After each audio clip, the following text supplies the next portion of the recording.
Hello, I'm Craig Lunnan. I'm a lead consultant here at Sysdoc, where our highly experienced team bring a independent and highly objective point of view to supporting our clients through major transformational change. One of the reasons why we're different is we are independent of any particular software choice, which allows us to genuinely support our clients and advise them on the best solution for their business.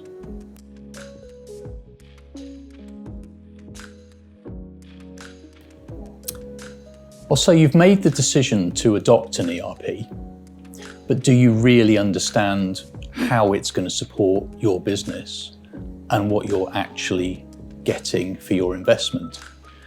ERPs are designed for situations where an organization needs to bring a huge amount of information and data together in one place to support decision making. And in the right circumstances, that's hugely powerful. In the wrong circumstances, it's highly disruptive, very expensive, and probably won't solve some of the problems that you're trying to address.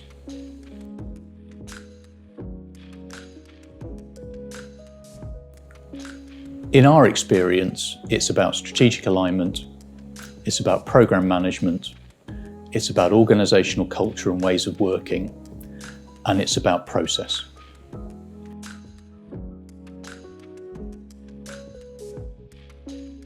From our experience, most ERP implementations overrun on time, cost, and are far more disruptive than the organizations expected them to be.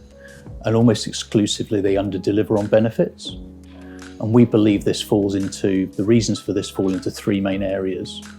One is alignment back to strategic outcomes, so having the end in sight. The second point is making sure that you've got clear accountability, so who is accountable for the delivery of the benefits of this implementation. And then the third point focuses on the landscape of the organization. So don't expect your ERP implementation to fix issues around organizational culture, poor process, and other underlying reasons.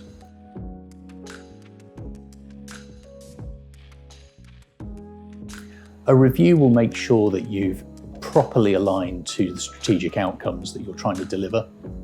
You really understand accountability for the program, and you've thought through whether you're actually ready and your organization is ready for a change of this scale.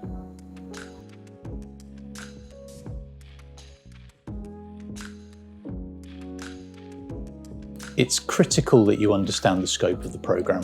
It's really important that you've thought through the data that you're going to pull together and the decisions that it supports, and that you've identified whose problem this solves.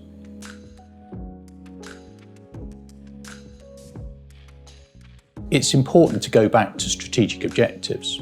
So what are you trying to achieve? And who in the organization is losing sleep, worrying about those outcomes? They're the people in the organization that should own the ERP implementation. It's more than just a technology program. It's unlikely that the CIO should own the ERP program. They're responsible for the technology side of the program, but they don't own the business problems that it is designed to resolve.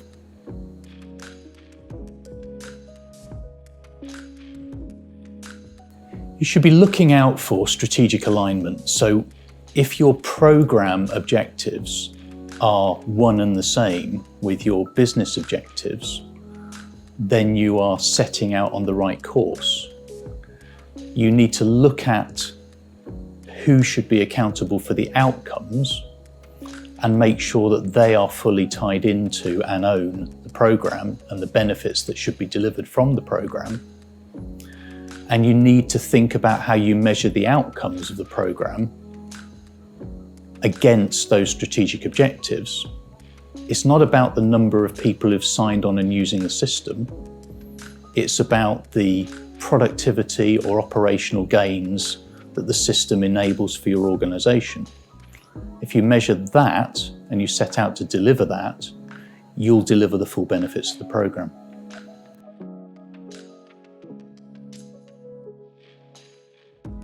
There's a number of things that we do. We've talked about doing a review at the outset, really helping an organisation to understand what they're trying to achieve, get crystal clear on the scope of their programme, so what are they including in it and why. The other thing that we do, or a number of things that we do in Sysdoc, is start to think about the landscape into which this change is being implemented. So if you have an organisation which has really poor process discipline and really poor data quality, don't expect the ERP implementation to fix that. You need to understand that landscape and you need to fix those underlying problems.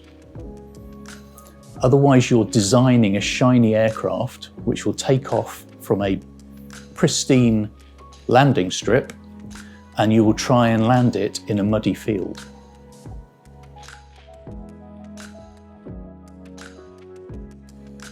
We hope we've given you food for thought today, and we'd absolutely love to talk to you. So connect with us on LinkedIn, send us an email, or have a look at our website. All of the information will be in the description below.